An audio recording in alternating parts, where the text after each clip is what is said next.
بسم الله الرحمن الرحيم.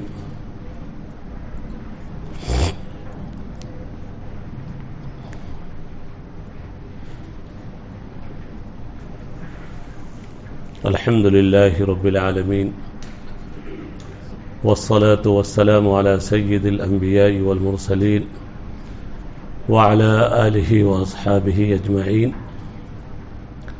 أما بعد، فقد قال النبي صلى الله عليه وسلم: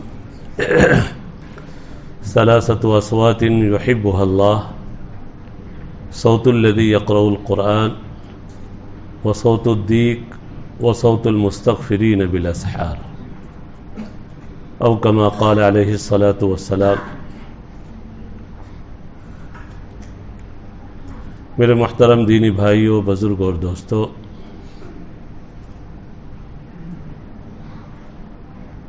اللہ تبارک و تعالی نے ہم سب کو آواز کے سلسلے میں بھی آزاد نہیں رکھا.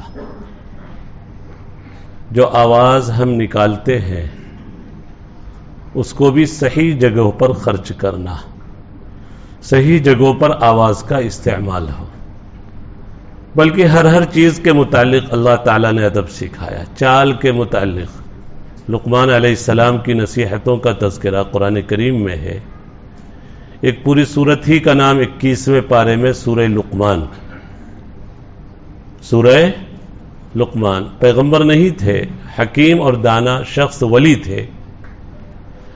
اللہ تعالیٰ نے ان کو ذمہ داری، ان کو اختیار دیا تھا کہ نبی بننا ہے یا حکیم بننا ہے. تو کہا نبی کی ذمہ داری تو بہت بڑی ہوتی.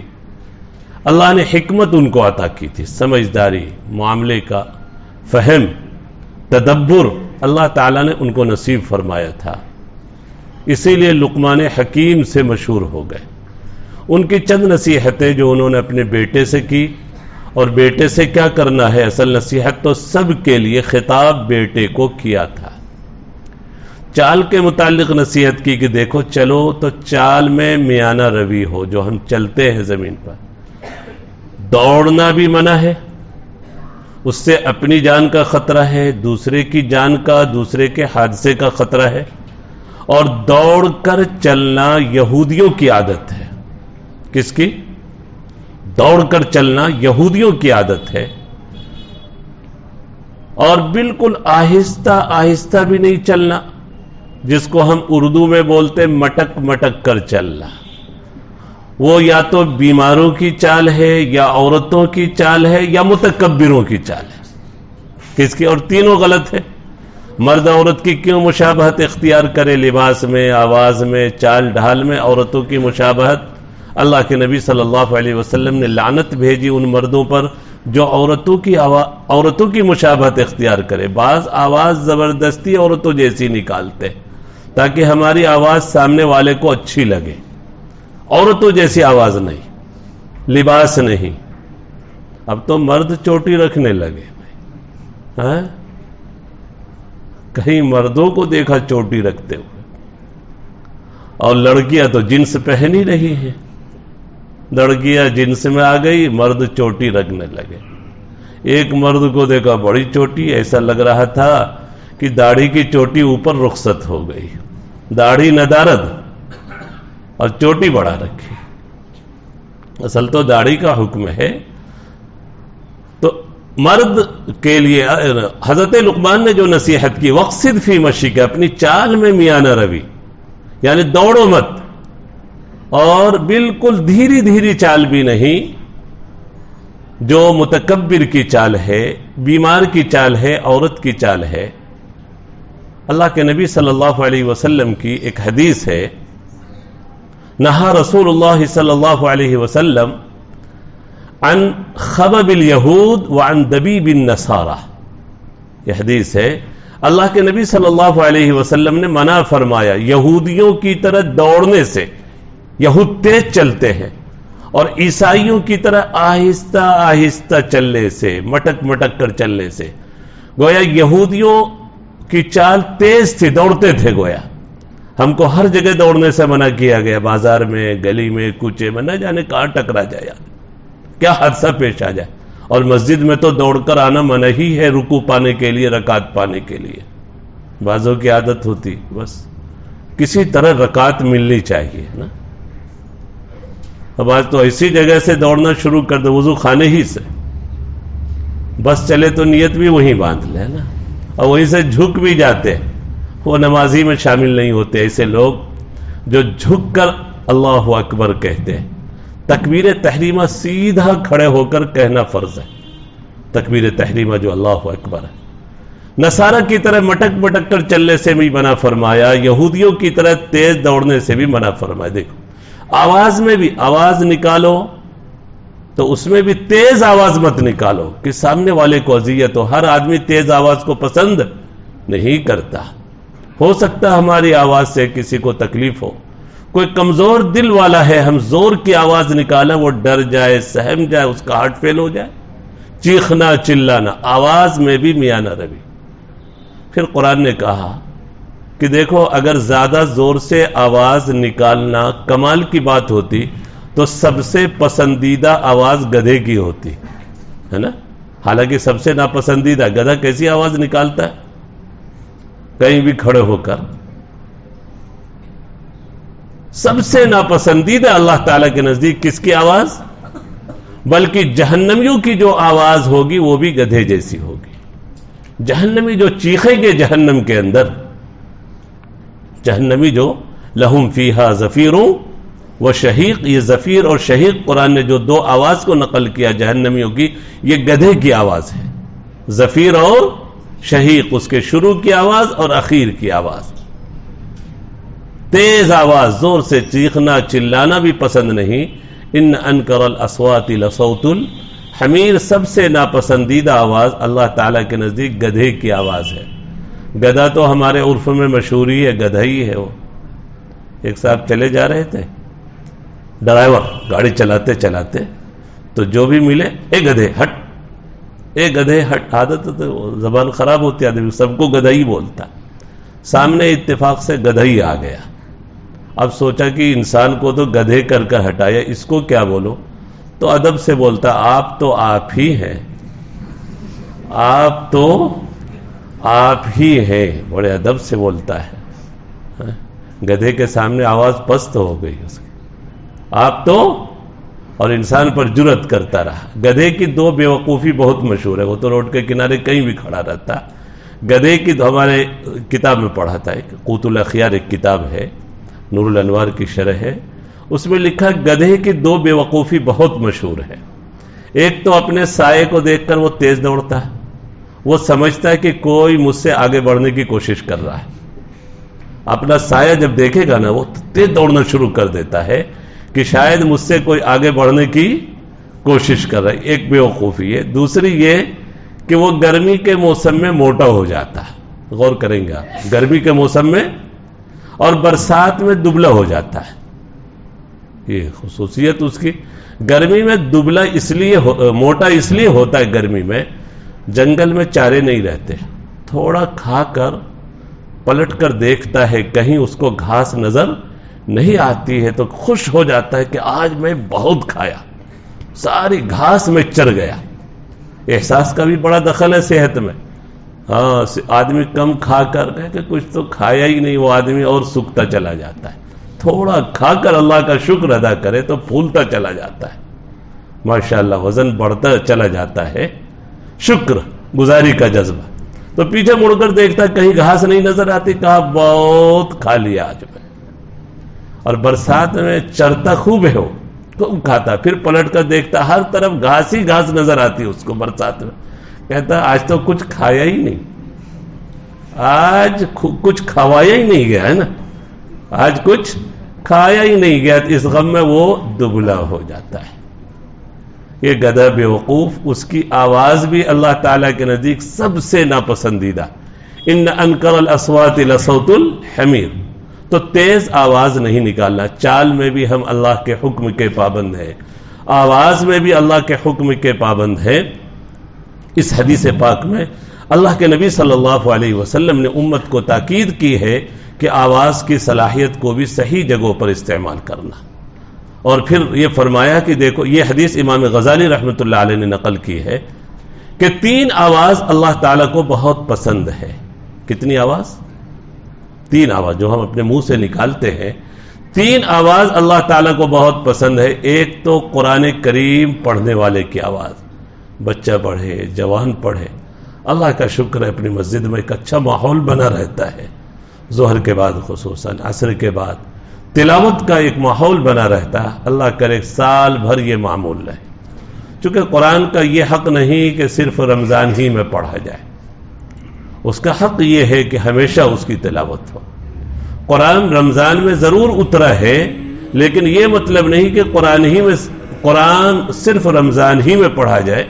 رمضان میں اس کے نزول کی ابتدا ہوئی، لیکن تلاوت اس کی ہمیشہ ہو۔ قرآن کریم کی تلاوت سے دلوں کو سکون ملتا ہے، بلکہ فرمایا ہے، اطباء کا تجربہ ہے، اگر کوئی پریشر کا مریض ہے، بلڈ پریشر کا، بے چینی اس کو ہمیشہ رہتی ہے، صرف 10-20 آیتیں روزانہ تلاوت کر کے سکون کے ساتھ تنہائی میں دیکھے، انشاءاللہ دھیرے دھیرے اس کے دل کو سکون نصیب ہو جائے گا۔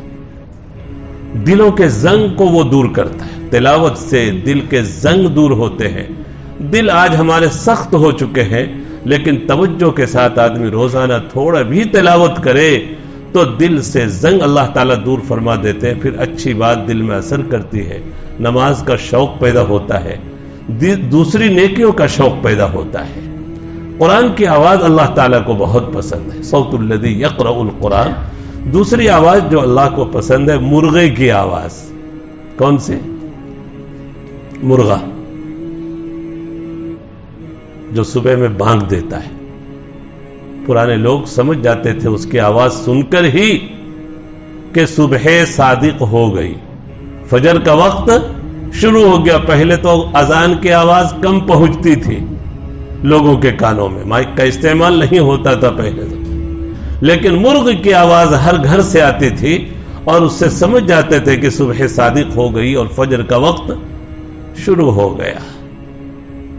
مرغ جو صبح میں آواز نکالتا اس کی آواز بیکار نہیں، وہ جو بانگ دیتا ہے، جس سے ہم مؤذن صاحب کو بھی بانگی صاحب بول دیتے، لگتا ہے مؤذن صاحب بھی مرغائی ہے، غلط لفظ ہے یہ جو ہم مؤذن صاحب کے لیے استعمال کرتے، کیا بانگی صاحب، کیا غلط ہے۔ حضرت مفتی تقی صاحب نے لکھا ہے بعض الفاظ کی آج بے حرمتی ہو رہی ہے، لکھا ہے حضرت نے بعض الفاظ کی بے حرمتی ہو رہی ہے، جس میں یہ بھی لکھا ہے، کئی الفاظ لکھے۔ ایک تو یہ، اس سے پہلے بھی بتایا کہ مؤذن کو بانگی نہیں بولنا، مؤذن بولنا۔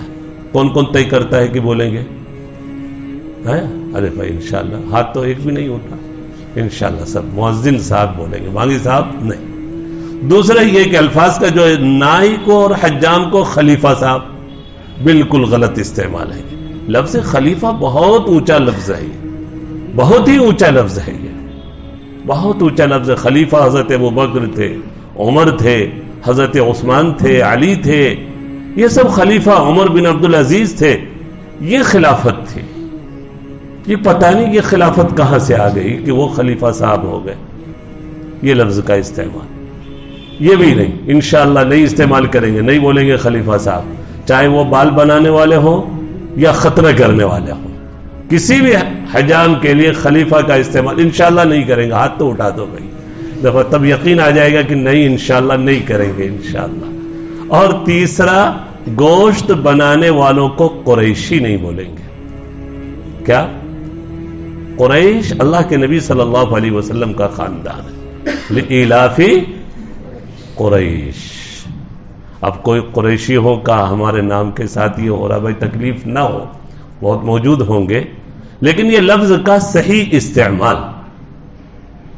اس کا کوئی اچھا بدل، کوئی اچھا لفظ اور تلاش کر لیں، لیکن یہ لفظ استعمال نہ کریں۔ میں جو بات کہی حضرت مفتی تقی صاحب عثمانی، آج پڑوسی ملک کے ہی نہیں بلکہ آج پوری دنیا کے بڑے مفتی ہیں وہ اس وقت، اور مسلم ہے، وہ سب نے تسلیم کیا ہے حضرت مفتی صاحب کی صلاحیت کو، مفتی تقی صاحب عثمانی۔ ابھی کورونا کے تعلق سے بھی ایک اہم چل رہی ویڈیو ان کی، ہدایت کتنی احتیاط کرنا، تو مرغ جو آواز نکالتا ہے، بانگ دیتا ہے، اس کی آواز دو وجہ سے اللہ کو پسند ہے. اس لیے اس کی آواز تسبیح ہے. صبح سویرے اٹھ کر اللہ کی تسبیح بیان کرنا شروع کر دیتا ہے، اس لیے اللہ کو اس کی آواز پسند ہے. حضرت لقمان نے اپنے بیٹے کو نصیحت کی تھی، اے میرے بیٹے، مرغا تم سے زیادہ ہوشیار نہ ہو جائے کہ وہ تو سویرے اٹھ کر تسبیح بیان کرنا شروع کر دیتا، تم انسان اشرف المخلوقات ہو کر سوتے رہو. فجر میں کیسی غفلت کی نیند سوتے ہیں، اچھے اچھے لوگوں کی فجر ضائع ہوتی ہے. یہ تو رمضان کی برکت ہے کہ اللہ پابندی کرا لے رہے ہیں سحری کی برکت سے. اللہ کرے یہی نورانی ماحول تمام مساجد کا رہے کہ ہم فجر میں بھی مسجدوں کو آباد کرنے والے ہوں. فجر میں بھی مسجد کو، فجر کو نہ ضائع کریں. جو فجر پڑھ لیتا ہے اللہ کی حفاظت میں چلا جاتا ہے. من صلی صلاۃ الصبح فہو فی ذمۃ اللہ، یہ حدیث ہے. جو فجر کی پابندی کر لے اللہ کی حفاظت میں چلا جاتا ہے. پھر اللہ اس کی خصوصی حفاظت فرماتے، دن بھر نہیں بلکہ زندگی بھر فجر کی پابندی کرے گا. اور فجر کے وقت کی برکت ہی الگ ہے. اللہ نے امت کے لیے روزی میں برکت کی بھی دعا دی، اللہم بارک لامتی فی بکورہا. لیکن صبح کے وقت میں کسی مسلمان کی دکان کھلی ہوئی نہیں ملے گی، غیر کی دکان کھلی ہوئی ملے گی، مسلمان نہیں کھولتا. اللہم بارک لامتی فی بکورہا، اے اللہ میری امت کی صبح میں برکت دے. صبح کے اعمال میں بھی بڑی برکت ہے، کمائی میں بھی بڑی برکت ہے، نکلنے میں بھی برکت ہے. اور دوسرے اس لیے مرغ کی آواز پسند ہے کہ وہ نماز کے لیے جگاتا ہے. مرغا جو ہے نا نماز کے لیے جگاتا ہے، احساس ذمہ داری. اس کو ڈر ہے کہ اللہ تعالیٰ قیامت کے دن مجھ سے بھی پوچھ سکتے ہیں کہ اے مرغ تو نے گھر والوں کو نماز کے لیے جگایا تھا کہ نہیں. اس کی آواز دعوت ہے. مرغ جو صبح میں آواز نکالتا اس کی آواز دعوت ہے کہ ہم اس کی آواز سن کر لبیک کہتے ہوئے مسجد میں حاضر ہو جائے. اس کو ڈر ہے کہ اللہ قیامت کے دن مجھ سے بھی پوچھ سکتے ہیں. حدیث میں بھی ہے، اشارہ ملتا ہے. ایک اونٹنی صبح کے وقت میں، عشاء کے وقت میں عجیب آواز نکالتی تھی. حضرت پیر ذوالفقار صاحب نقشبندی نے یہ واقعہ نقل کیا اپنے خطبات میں. اللہ کے نبی صلی اللہ علیہ وسلم نے اونٹنی کو بلایا، کیوں تو ایسی آواز نکالتی، تیرا مالک ڈر جاتا ہے؟ کہا نہیں، میرے مالک کسان ہے، آتے ہیں مغرب پڑھ کر عشاء کے وقت ان کی آنکھ لگ جاتی، فجر میں بھی ان کی گہری نیند رہتی ہے. میں عشاء اور فجر میں اس لیے آواز نکالتی ہوں تاکہ وہ نماز کے لیے چلے جائیں. اونٹنی بول لے مجھے ڈر ہے کہ قیامت کے دن اللہ تعالیٰ مجھ سے پوچھ سکتے ہیں، اے اونٹنی تو نے اپنے مالک کے سلسلے میں کیا حق ادا کیا تھا؟ مالک کو نماز کی دعوت دی تھی. تو ہم کو بھی اپنے تئیں سوچنا ہے کہ ہمارے اندر کس قدر احساس ذمہ داری ہے کہ ہم بھی اپنے بچوں کو، بالغ بچوں کو، بالغ مستورات کو، بچیوں کو، ہم ان کو دعوت دے رہے ہیں کہ نہیں نماز کی، اور نمازی بنانے کی گھر میں، اور گھر والوں کو، بچوں کو فکر کر رہے ہیں کہ نہیں. مرغ دعوت دے رہا ہے، ارے چوٹی دعوت دے رہے. قرآن میں چوٹی کی دعوت کا بھی ذکر ہے، ایک سورہ نمل ہے. حضرت سلیمان علیہ السلام کا لشکر گزرنے والا تھا تو چوٹی بولتی ہے، یا ایھا النمل ادخلوا مساکنکم، چوٹیوں جاؤ جاؤ اپنے اپنے بلوں میں داخل ہو جاؤ، کہیں حضرت سلیمان کا لشکر تم کو کچل نہ دے. وہ چوٹی اپنے معاشرے کو نقصان سے بچانے کی فکر کر رہی ہے تو اللہ نے چوٹی کا تذکرہ قرآن میں کر دیا. اچھی فکر تھی چوٹی کی کہ کوئی سلیمان علیہ السلام کا لشکر کچل نہ دے وے، معاشرے کو نقصان سے بچانے کی فکر. تو ایک پوری سورت ہی کا نام اللہ نے قرآن میں سورۃ النمل، کون سے پارے میں؟ 19ویں پارے میں سورۃ النمل چوٹی کا تذکرہ ہے. یا ایھا النمل ادخلوا مساکنکم لا یحطمنکم سلیمان وجنودہ وہم لا یشعرون. 3 آواز اللہ کو پسند ہے، مرغ کی تلاوت کی کرنے والوں کی آواز، مرغ کی آواز، اور تیسری آواز رات کے اخیر پہر میں اٹھ کر استغفار کرنے والوں کی آواز، جو اللہ کے سامنے روتا ہے رات کے اخیر حصے میں. صوت المستغفرین بالاسحار، رات کا اخیر حصہ. آج کل جب ہم لوگ سحری کھاتے ہیں، سحری کھانا چاہیے. بعض لوگ کمال ظاہر کرتے ہیں کہ ہم تو مولانا بغیر سحری کا روزہ رکھ لیتے ہیں. برکت سمجھ کر اللہ کے نبی صلی اللہ علیہ وسلم سحری کے کھانے کی دعوت دیتے تو فرماتے تھے لوگوں آؤ برکت کا کھانا کھاؤ. سحری کا نام ہی اللہ کے نبی نے برکت رکھا، اور رات کے اخیر حصے میں کھانا چاہیے، اخیر حصے میں۔ تو اس وقت بندہ جب اللہ کے سامنے روتا ہے، رات کے اخیر حصے میں ندامت کے آنسو بہاتا ہے، استغفار کرتا ہے۔ اور کون انسان ایسا ہے جو یہ دعویٰ کرے کہ ہم بے گناہ ہیں؟ ہر ایک کے گناہ ہیں، کسی کے کم کسی کے زیادہ، ہر ایک کے چھوٹے بڑے گناہ ہیں۔ اس وقت اللہ تبارک و تعالیٰ کے سامنے بندہ آنسو کے چند قطرے بہا لے، اللہ تعالیٰ کو وہ گھڑی بہت پسند ہے اور وہ آواز بہت پسند ہے، خصوصاً ایسے حالات میں بھی جب وبا ہے جاری۔ ہر ایک شخص دعا کا اہتمام کرے، دعا کو اپنا ہتھیار سمجھے، دعا مومن کا ہتھیار ہے، اسی سے اللہ حفاظت فرمائیں گے۔ کوئی ڈاکٹر کیا حفاظت کرے گا، کوئی گولی کیا حفاظت کرے گی اگر اللہ حفاظت نہ کرنا چاہے؟ لیکن اللہ سے جڑ گئے تو ضرور اللہ ہماری حفاظت فرمائیں گے۔ اللہ سے بڑی کسی کی طاقت نہیں، اللہ ہی شافی ہے۔ دعا کا اہتمام ہو رات کے اخیر حصے میں، اور صدقے کا بھی اہتمام ہو۔ صدقہ بھی بلاؤں کو ٹالتا ہے۔ کتنی بلائیں جو آسمان سے اترنے کا جن کا فیصلہ ہو چکا ہے، حدیث میں آیا، لیکن بندہ صدقہ کر دیتا ہے تو وہ بلائیں ادھر کے ادھر رہ جاتی ہیں۔ اللہ تعالیٰ اپنے انسانوں پر، بندوں پر اللہ تعالیٰ اتارتے نہیں، صدقہ رب کے غصے کو ٹھنڈا کرتا ہے۔ ہر عذاب رب کی ناراضگی کی نشانی ہے، ہر عذاب رب کی ناراضگی کی نشانی ہے۔ صدقے کا ہم نے اہتمام کیا تو انشاءاللہ رب کی ناراضگی ختم ہوگی، رب کا غصہ ٹھنڈا ہوگا، اور اللہ تعالیٰ اس وبا کو، عذاب کو، ہر بلا اور عذاب کو اللہ تعالیٰ ٹال دیں گے۔ اللہ ہم سب کی اپنی خصوصی حفاظت میں رکھے۔ اللہ تعالیٰ توفیق عمل نصیب فرمائے۔ وصلی اللہ علی النبی الکریم وعلی آلہ واصحابہ اجمعین۔ سبحان اللہ وبحمدہ، سبحانک اللہم وبحمدک، ونشہد ان لا